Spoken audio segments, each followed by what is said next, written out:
Have you ever sat down, looked at the calendar, and quietly asked yourself, how much time do I really have left? After 70, life begins to whisper questions most of us try to avoid, not just about how many years we'll live, but about how well we'll live them.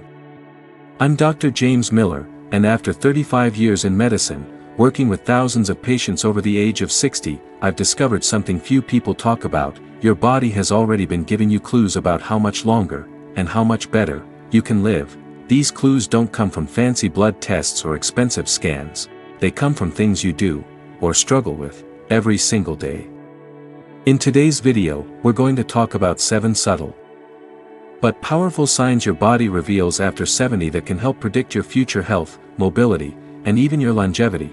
But more importantly, I'll show you how to interpret them and what to do if you're starting to notice changes. This isn't about fear. It's about awareness, and it's not just about living longer, it's about living stronger, freer, and with dignity. Brain sign number 1, balance. Why standing on one leg could predict longevity. If I could only run one test to assess the health of a 75-year-old patient, one quick, simple, zero-equipment test, it wouldn't be a blood panel or a CT scan, it would be this: ask them to stand on one leg for 10 seconds. And watch. That may sound simplistic, even silly, but in medicine, we sometimes find the deepest truths in the simplest signals. And balance, the ability to stand on one leg, may just be one of the most powerful indicators of a person's overall health, coordination, and future resilience. Let's go a little deeper. Most people think balance is just about not falling, especially as we get older. And yes, that's important. Falling after 70 can cause serious injuries like a broken hip, and recovery is tough at that age. But here's what most people don't realize: your ability to balance on one foot is like a mirror. It reflects how well your entire mind-body system is working together. When you stand on one leg, your body has to coordinate several different systems all at once. Flex biceps first, your core muscles, your abs and back. Keep your body from tipping over. Foot, then you've got the small stabilizer muscles in your ankle, working fast to keep you steady if you wobble. Brain next, your brain needs to know where your body is in space. This is called proprioception. It's like having an internal GPS that tells you where your arms and legs are without even looking. High voltage, your nervous system needs to send lightning-fast signals from your brain to your muscles to adjust your posture. Ear, and finally, your inner ear, which controls your sense of balance, helps keep your world from spinning. Now here's the kicker: if any of those systems are off, because of aging, inflammation, nerve damage, or even poor circulation, your balance is one of the first things to break down. So when someone struggles to stand on one leg for 10 seconds, it's not just about getting old, it's your body saying, hey, something deeper might be going on here. Pay attention. That's why this simple test is way more powerful than it looks. In 2022, a widely cited study published in the British Journal of Sports Medicine examined over 1,700 adults aged 51 to 75. Participants were asked to stand on one leg for 10 seconds. Those who couldn't complete the task had an 84% higher risk of dying in the next 7 years, even after adjusting for age, BMI, and comorbidities. Let that sink in. This wasn't just about falls. The researchers found a strong correlation between poor balance and early mortality, suggesting that balance, in itself, is a window into your body's internal aging. Old Woman: A Tale of Two Women. Carol, Nancy. Let me tell you about 2 women I once treated, Carol and Nancy. They were both 73. Both retired teachers. Both lived alone, ate relatively healthy, and had no major diagnosed illnesses. Carol came in for a routine checkup. As part of my assessments, I asked her to stand on one leg for 10 seconds. She smiled, kicked off her shoes, and stood like a flamingo, gracefully, arms at her side, barely a wobble. Nancy, however, looked nervous. She tried, but barely lasted 3 seconds before stumbling and grabbing the counter. She laughed it off. "Guess I'm not a ballerina anymore," she joked. But to me, it wasn't a joke. That moment raised a red flag. I scheduled further evaluations. Turns out Nancy had early signs of peripheral neuropathy, a condition where the nerves in your legs begin to dull. It was tied to a long undiagnosed B12 deficiency, something we caught in time thanks to a 10-second balance test. DNA: why balance declines with age, and why that's dangerous. As we age, several changes occur that make balance harder: muscle loss, sarcopenia. After 50, we lose 1 to 2% of muscle mass per year unless we actively fight it. Slower nerve signals. Your brain's ability to process spatial input and send motor commands declines. Joint stiffness. Arthritic changes reduce mobility and response time. Vision decline. Eyes help coordinate balance, especially in low light. The consequence? You're not just more likely to fall. You're more likely to move less, isolate yourself, and spiral into frailty. And in geriatrics, we have a grim term for that cycle: the downward cascade. Hammer and wrench: how to improve balance after 70. Yes, you can. Here's the good news: balance is trainable. Unlike your age or genetics, balance can be improved at nearly any stage of life. Here are evidence-backed tips I give my patients. 1. Daily flamingo test. Each morning, stand near a countertop or chair. Try to lift one foot off the ground and hold for 10 seconds. Switch legs. Track progress weekly. 2. Heel-to-toe walk. Tandem walk. Walk in a straight line, placing one foot directly in front of the other, heel to toe. Do 10 steps forward and back. This builds coordination and leg strength. 3. Tai Chi. A 2020 meta-analysis in JAMA Internal Medicine found that older adults who practiced Tai Chi 2 to 3 times a week had significantly better balance and lower fall risk than control groups. Tai Chi is gentle, meditative, and great for joint mobility. Plus, it enhances mind-body connection, which is critical for proprioception. 4. Foot strengthening. Use a towel on the floor and try to scrunch it using your toes. This simple trick can improve the small stabilizers in your feet. Round pushpin simple test. Try it now. Let's pause here. Stand up. Take off your shoes. Stand on one foot, arms at your sides. Can you hold it for 10 seconds without grabbing onto something? Do you sway, or feel unsure? Try both legs. Most people have a weaker side. If you struggled, that's okay. What matters is what you do next. Brain: the deeper truth about balance. I want to leave you with this thought: balance isn't just a physical skill. It's a reflection of how well your brain, body, and lifestyle are aging together. When you stand on one leg, you're asking your body, how well have I taken care of my muscles? How sharp is my nervous system? How connected am I to my own body? The answer isn't just in seconds held, it's in how much control you feel. Speech balloon: from my years in practice, I've met 80-year-olds with balance like gymnasts. I've also met 60-year-olds who couldn't stand for 3 seconds. The difference wasn't genetics, it was lifestyle consistency over time. Carol, who we met earlier. She did Tai Chi every Tuesday, walked her dog twice a day, and cooked her own meals. Nancy, before we caught her neuropathy, had grown sedentary. No walks. No balance training. Her decline wasn't inevitable, it was neglectful aging. I don't say that harshly. I say that hopefully, because what we ignore can hurt us, but what we notice and nurture can heal us.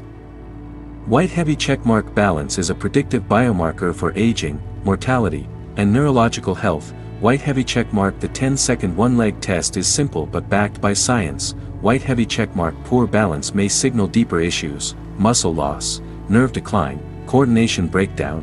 White heavy checkmark: you can improve your balance dramatically with a few minutes daily.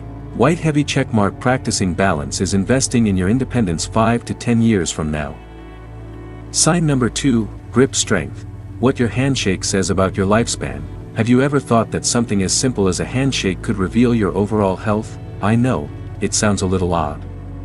But stay with me. In medicine, your grip strength is actually one of the most reliable predictors of how long you might live, especially after 60. You see, gripping something firmly, whether it's a jar lid, a grocery bag, or another person's hand, doesn't just involve your fingers. It reflects an entire system at work: your total body muscle strength, the health of your nervous system, your circulatory system, delivering oxygen and nutrients to your muscles, even your internal organ function. Like your liver, kidneys, and heart. That's why low grip strength has been linked to higher risk of early death, greater chances of frailty, and increased risk of chronic conditions like heart failure, kidney disease, and cognitive decline. One of the largest studies from the UK Biobank tracked over 500,000 adults for more than a decade. They found that for every 5 kilogram decrease in grip strength, the risk of death increased by 16%. In short, weak grip equals shorter life, even.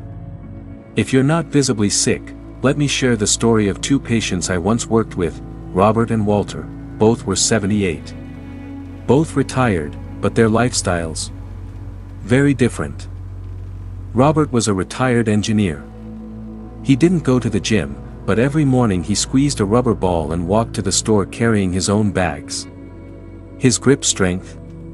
Solid, over 30 kilograms. Walter, on the other hand, had started struggling with everyday tasks.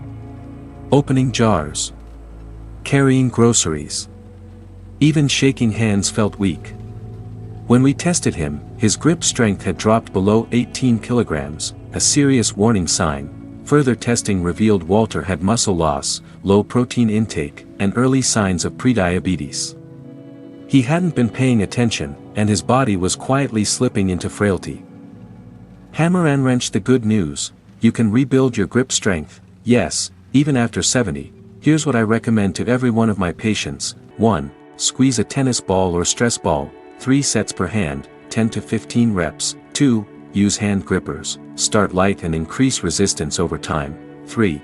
Carry things more often, instead of using a shopping cart, carry manageable bags. 4. Do bodyweight exercises, like wall push-ups or stair climbing, to strengthen your whole upper body. These small habits, done consistently, can reverse years of decline. Test tube: simple at-home test. If you have a hand dynamometer, check your grip. Men, aim for 26 kilograms or higher. Women, aim for 18 kilograms or higher. Don't have one? Just ask yourself, are jar lids getting harder to open? Do your hands get tired holding a full kettle or water bottle? Does your handshake feel weaker than it used to? If yes, that's your signal to take action. Speech balloon: grip strength is about more than just your hands, it's a reflection of your vitality. A firm grip suggests you're still holding on, not just physically, but mentally and emotionally too. I like to say, if you can still give a strong handshake, you can still take charge of your health. You can still reach, lift, hold, and live fully.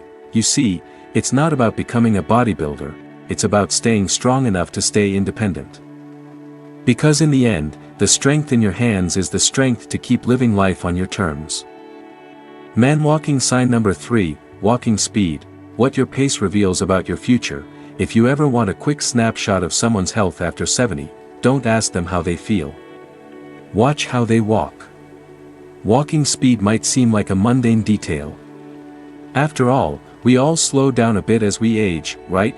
But here's what decades of research, and my personal experience, have shown: how fast you walk may be one of the strongest predictors of how long you'll live. DNA: why walking speed matters more than you think. Walking isn't just about putting one foot in front of the other. To walk at a steady pace, your body must coordinate leg strength and joint flexibility, heart and lung efficiency to supply oxygen, brain and nerve function for timing, rhythm and coordination, and even balance and visual input. So when walking slows down, it often means more than tired legs. It could be a warning sign that your body is beginning to break down across multiple systems. A large study published in JAMA followed over 34,000 older adults for 10 years. The findings: people who walked at 0.8 meters/second or faster had significantly higher survival rates. In fact, each 0.1 meters per second increase in walking speed was linked to a 12% decrease in mortality risk. That means if you walk just a little bit faster than average, you're statistically more likely to live longer. Older adult: Joe versus Frank, 2 75-year-olds. Two very different gaits. Let me introduce you to Joe and Frank, both 75 years old. Joe walks every morning. Nothing intense, just 30 minutes around his neighborhood, rain or shine. His stride is steady, his shoulders relaxed, and he doesn't struggle crossing the street or climbing stairs. Frank used to be active, but in recent years, he's slowed down. He gets winded easily. His steps are shorter, sometimes shuffling. He avoids curbs and holds onto railings. Walking across a parking lot feels like a marathon. Both men are the same age, but their walking speed tells two different stories about what's happening inside their bodies. Warning: what slowing down really means. When I see a patient's walking speed drop, I immediately look deeper. Because it often means leg muscle loss, sarcopenia, early heart failure or poor cardiovascular output, subtle neurological decline, such as early Parkinson's, fear of falling, which leads to less activity and more frailty, and once someone walks slower, they often move less, socialize less, lose confidence, and eventually become dependent on others. It's not just about mobility. It's about freedom. Hammer and wrench: how to improve your walking speed. The beauty of walking is, it's both the test and the treatment. Here's what I tell my patients. 1. Walk daily, no excuses, even 10 to 15 minutes a day can make a big difference. Walk outdoors when you can, sunlight helps mood and bone health. 2. Strengthen your legs, simple bodyweight squats, step-ups, or resistance bands can rebuild your quads and calves. 3. Practice fast walking intervals, start with your normal pace, then increase your speed for 30 seconds. Repeat in intervals. It challenges both your heart and coordination. 4. Fix what slows you down, get your vision checked. Address foot pain. Review medications that cause dizziness. You can't walk well if your body is fighting itself. Test tube: try this at home. Your 10-second walking test. 1. Mark a distance of 4 meters, about 13 feet, in your hallway or yard. 2. Time yourself walking that distance at your normal pace. 3. Divide the distance by the time to get your walking speed in meters/second. If you're walking faster than 0.8 meters per second, you're in a good zone. Slower than that, time to work on it. And if you're below 0.6 meters per second, research shows your risk of hospitalization, falls, and death is significantly higher. But don't panic, the best part: speed is trainable. Movement creates more movement. Speech balloon: your pace is a mirror of your health. How fast you move through the world reflects how strong you are inside. I've seen 82-year-olds striding through parks like they're 60. And I've seen 65-year-olds walking like they're 90, not because of age, but because they stopped moving. Movement is momentum. So the next time you head to the mailbox or the grocery store, ask yourself, am I walking like someone who's still living? Or someone who's starting to slow down into survival mode? White heavy checkmark: walking speed reflects your muscle strength, heart function, brain coordination, and independence. White heavy checkmark: slower pace equals higher mortality risk, even in healthy-looking people. White heavy checkmark: daily walking, leg strength, and light interval training can improve your speed at any age. White heavy checkmark: your walking speed isn't just a physical metric, it's a predictor of how well you're aging. Sign number 4, sleep patterns. How well you sleep can predict how long you live. Sleep is often treated like a luxury, something we squeeze in after everything else is done, but after 70, it's not a luxury. It's a lifeline.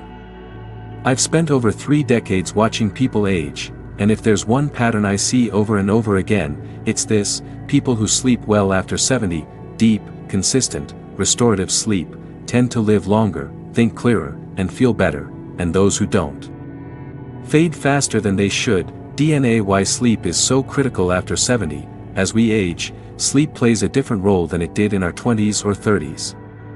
It's no longer just about feeling rested. It's about allowing your body to heal. Stabilize your immune system, and clear toxins from your brain. During deep sleep, your brain literally flushes out waste proteins linked to Alzheimer's, your immune system resets and fights off inflammation, your heart rate slows down, reducing strain on the cardiovascular system. Hormones like growth hormone and melatonin are released to repair cells. Without quality sleep, these processes don't happen, and over time, that lack of repair adds up. A study from Harvard Medical School followed over 5,000 adults aged 65 for 7 years. What they found: poor sleep, less than 5 hours or frequent waking, was linked to a 33% higher risk of death. Irregular sleep patterns increased risk of memory decline, heart disease, and impaired mobility. those who slept 6.5 to 8 hours consistently had better cognitive function and lower mortality rates. Older adult Sam versus Graham. Same age, different sleep lives. Let me tell you about Sam and Graham, both 74 years old. Sam is a retired mail carrier. He has a simple routine, goes to bed at 10 p.m., wakes up at 6 a.m., no screens before bed, reads a book, drinks chamomile tea. His sleep is deep, consistent, and refreshing. Graham, on the other hand, stays up watching TV or scrolling his phone. He falls asleep at different times each night, wakes up at least 3 to 4 times, and often feels exhausted in the morning. Over time, Sam's brain remains sharp. He's active, clear-headed, and upbeat. Graham. He started forgetting appointments, misplacing keys, and feels like he's constantly in a fog. What's the difference? It's not genetics, it's sleep hygiene, and the way their bodies are, or aren't, recovering every night. Warning: the hidden dangers of poor sleep after 70. If you're waking up multiple times during the night, if you feel tired even after 7 to 8 hours, if you fall asleep in the middle of the day while sitting still, these could be signs of deeper issues. Sleep apnea, common but underdiagnosed in older adults. Restless leg syndrome, linked to iron deficiency and nerve issues. High cortisol levels, caused by chronic stress or inflammation. Circadian rhythm disruptions, often triggered by light exposure and irregular routines. And the consequences go far beyond feeling groggy. Increased risk of falls, weakened immunity, slower wound healing, higher risk of depression, accelerated cognitive decline. Hammer and wrench: how to improve sleep after 70. Here's what I recommend to patients, based on both research and experience. 1. Stick to a routine. Go to bed and wake up at the same time every day, even on weekends. 2. Get sunlight in the morning. It resets your internal clock and boosts melatonin production later in the day. 3. Avoid screens 1 to 2 hours before bed.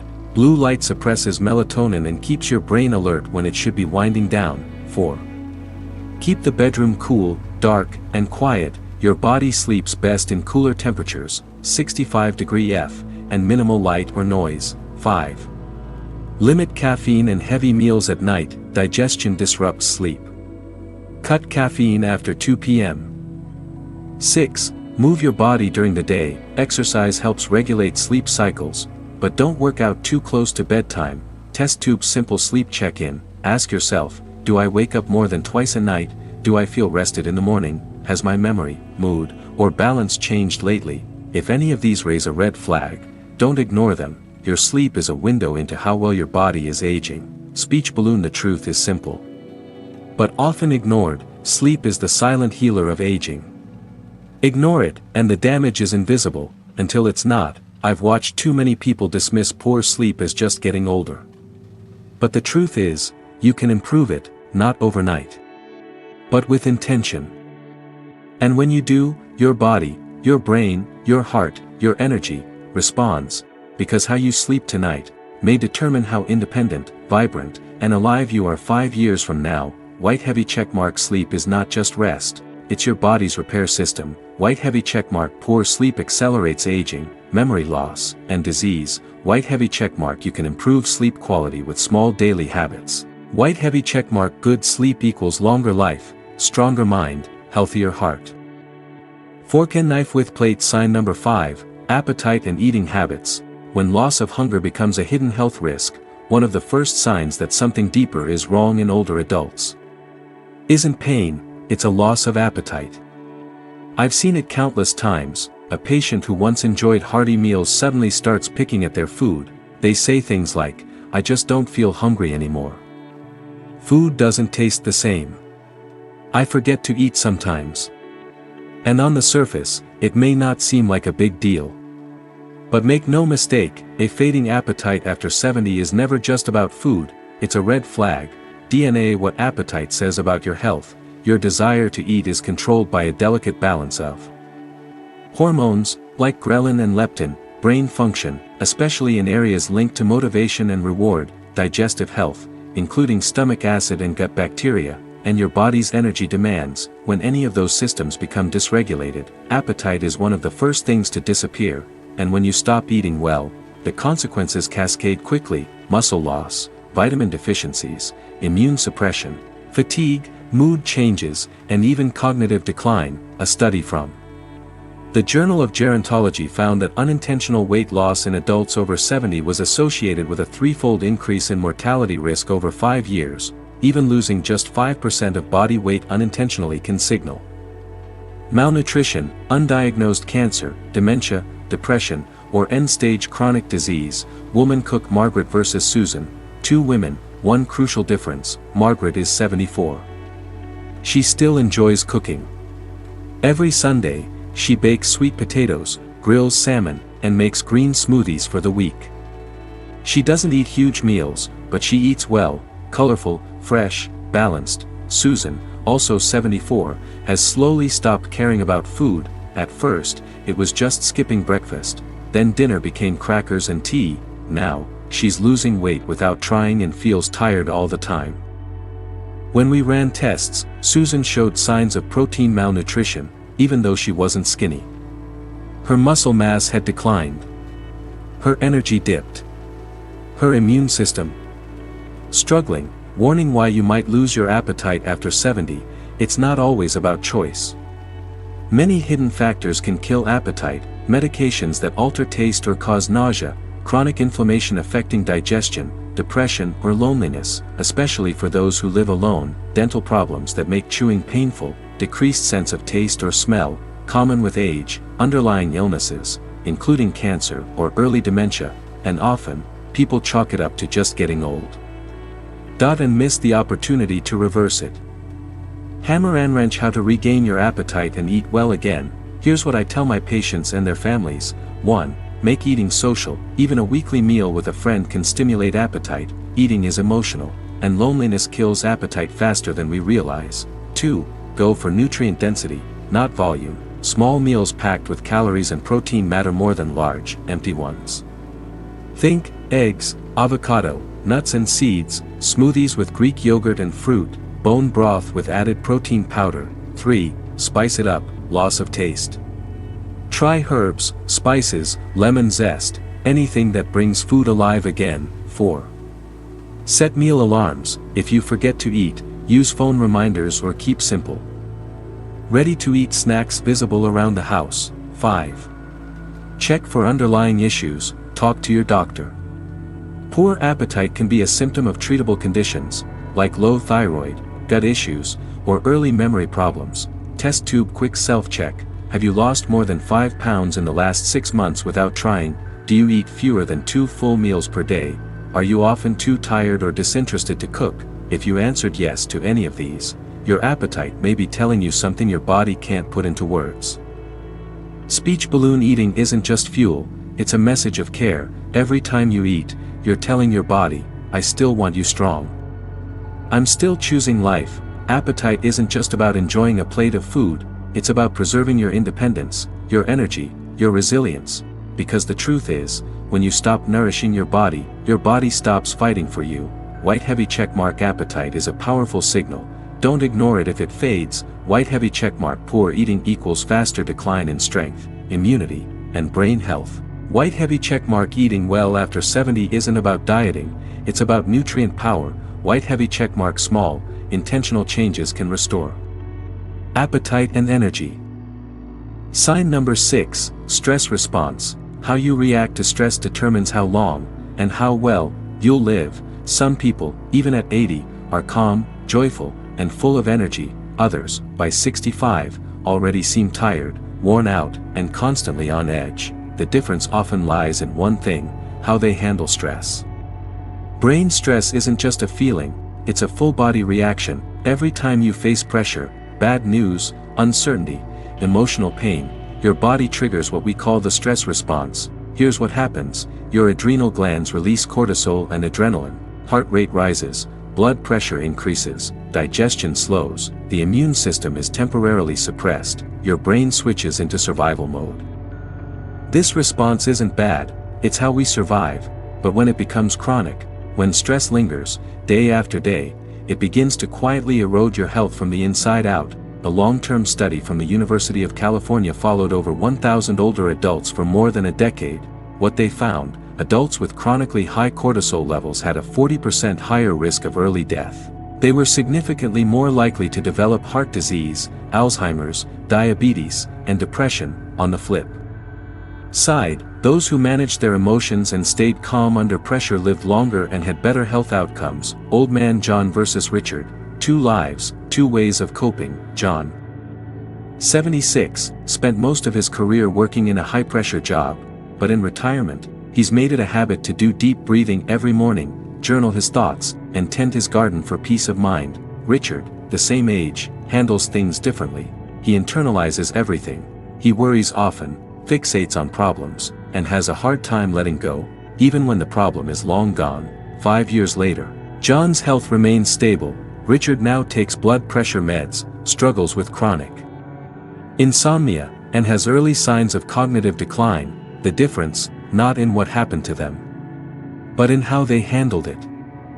Warning: chronic stress, the silent killer. You may not feel it immediately, but prolonged stress causes damage at every level, triggers chronic inflammation in blood vessels, increasing heart attack and stroke risk, weakens your immune system, leaving you vulnerable to illness, disrupts sleep, digestion, and memory, increases oxidative stress, accelerating aging. Not everything in life is stressful, but how you respond to stress determines how fast or slow you age. Hammer and wrench: how to manage stress after 70. These are the strategies I recommend to my patients. Simple, science-backed, and life-changing. 1. Box breathing. Breathe in for 4 seconds, hold for 4, exhale for 4, hold for 4. Repeat for 5 cycles daily. It calms your nervous system almost instantly. 2. Emotional journaling. Write down your worries, but also your gratitudes. Just 5 minutes before bed helps your brain release emotional tension. 3. Stay socially connected. Talking to friends, family, or community groups can offload emotional burdens. 4. Limit negative input. Too much news, TV, or social media can keep your nervous system in a low-grade state of alarm. 5. Find your slow activity, whether it's walking, gardening, or light meditation. Slowing your body helps your brain heal. Test tube quick stress check. Ask yourself, do you often feel anxious, short of breath, or like your heart is racing? Do you wake up at 2 to 3 a.m. and struggle to fall back asleep? Do you find yourself snapping over small things? If yes, your body might be living in chronic stress mode. Speech balloon: managing stress is an investment in longevity. You can't always control what happens to you, but you can control how you react, and that reaction may determine how long, and how well, you live. I've seen people live long, not because they avoided difficulty, but because they refused to let it rule their lives. White heavy checkmark: chronic stress increases risk of death, memory loss, heart disease. White heavy checkmark: emotional resilience equals healthier brain, stronger heart, longer life. White heavy checkmark: simple daily habits can reset your stress response. White heavy checkmark: longevity is not just physical, it's deeply emotional and mental. Handshake sign number 7, social connection. The people in your life may be the key to how long you live. For years, I thought the biggest factors in longevity were diet, exercise, and sleep, but after more than 35 years in medicine, I've come to realize something surprising. Sometimes, what keeps a person alive the longest isn't what's in their prescription bottle, it's who's sitting across the table from them. Brain: we were never meant to age alone. Humans are wired for connection. From the very beginning of our species, we've survived not just because of strength, but because of community. And in old age, when the body grows slower, the mind more reflective, connection becomes medicine. When social bonds fade, health suffers, often silently at first, but behind the scenes, your body begins to change. Scientists call this phenomenon the biology of loneliness. A landmark study from Harvard tracked over 7,000 older adults for 9 years. It found that those with low social ties had a 45% higher risk of early death. Rates of depression, anxiety, and cognitive decline were nearly twice as high. The impact of loneliness on health was comparable to smoking 15 cigarettes a day. That means, even if you eat well and exercise, if you're socially isolated, your body may still deteriorate faster than someone who feels connected. Old woman Eleanor and Barbara. 2 different lives, 2 different outcomes. Eleanor, 78, still chats with old friends, attends a small book club, and FaceTimes her granddaughter once a week. She may not be very physically active, but she laughs regularly, shares stories, and feels part of something bigger than herself. Barbara, also 78, lives alone since her husband passed. She avoids phone calls, turns down social invites, and mostly watches TV to pass the time. Over the years, she's developed mild memory loss, anxiety, and sleep troubles. The difference isn't just physical, it's emotional, neurological, even hormonal. What separates them, not supplements. Not gym routines, human connection. Warning: social isolation is a modern epidemic among seniors. It can slow down brain activity, especially in memory and language areas, raise cortisol levels, leading to chronic inflammation, increase risk of depression, insomnia, and dementia, weaken your immune system. Loneliness isn't just about sadness, it's a real, measurable stressor on the human body. Hammer and wrench: how to reconnect. Even if you haven't in a while, here's what I tell patients who feel alone but don't know where to start. 1. Reach out to one old friend, even a simple message. "It's been a while, how are you?" Can reopen meaningful connections. 2. Join a small group, a book club, light yoga, cooking class. Any shared activity brings warmth and purpose. 3. Engage with younger generations, grandkids, neighbors, volunteers. You have wisdom they need, and they bring energy you'll love. 4. Share your stories, write, speak, or record your experiences. You'll rediscover your own value and legacy. 5. Prioritize face-to-face moments, a smile, a handshake, eye contact. These heal more than any pill ever will. Test tube quick self-check. Are you connected, or just getting by? Do you have someone to talk to each week? Do you share your real emotions with anyone? Do you still feel like you belong to a family, a community, a group? If not, that's okay. It's never too late to reconnect, and it's always worth it. Speech balloon connection is the most underrated medicine we have. People who live longest aren't the ones who handle life alone. They're the ones who never let themselves stay alone for too long. In my years of practice, I've seen this again and again. It's not the healthiest who live the longest. It's the ones with something to live for, and someone to share life with. White heavy checkmark: social isolation increases risk of early death, depression, and dementia. White heavy checkmark: relationships act as powerful biological protectors. White heavy checkmark: you don't need dozens of friends, just a few real connections. White heavy checkmark: your health improves when your voice is heard, your story is shared, and your heart is open. Now that we've covered all 7 signs, take a moment, look at your life through this new lens. Ask yourself, which of these signs are showing up for me, and what small steps can I take today to live not just longer, but better? Because living longer isn't about adding years to your life, it's about adding life to your years. Your future isn't set in stone. It's built day by day. In my years as a physician, I've come to realize this simple truth: most people don't grow old because of the number of candles on their birthday cake. They grow old because they stop paying attention to the quiet signs their body has been whispering all along. You've just learned 7 powerful indicators, 7 signs that have the potential to predict how long and how well you'll live after 70. None of them require expensive tests, none of them need a doctor's referral. They live in your daily habits, your pace, your posture, your plate, your peace of mind. Let me remind you what matters most. White heavy checkmark: your ability to balance isn't just physical, it reflects the harmony of your nervous system.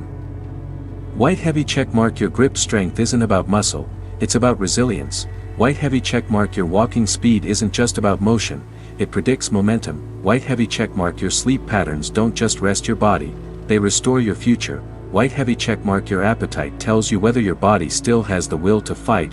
White heavy checkmark: your stress response shows whether you're surviving or thriving.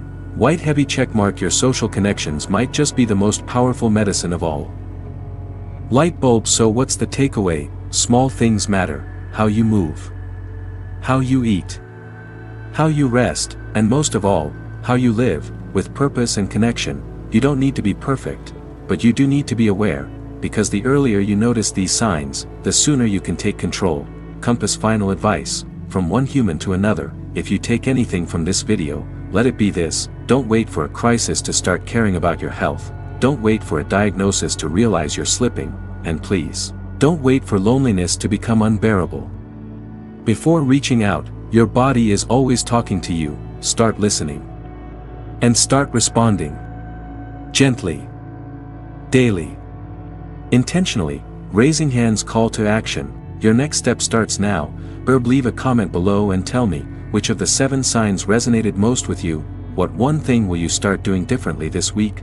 Subscribe to Better Health After 50 so you don't miss future videos packed with practical health wisdom, backed by science, and delivered with heart. Speech balloon. And if this video helped you in any way, share it with someone you care about, because aging well isn't a solo journey, we're in this together. You can't change how many years you've lived, but you can change how you live the years ahead. Here's to a future that's not just longer, but stronger, wiser, and full of life. Thanks for watching, take care of yourself, and I'll see you in the next video.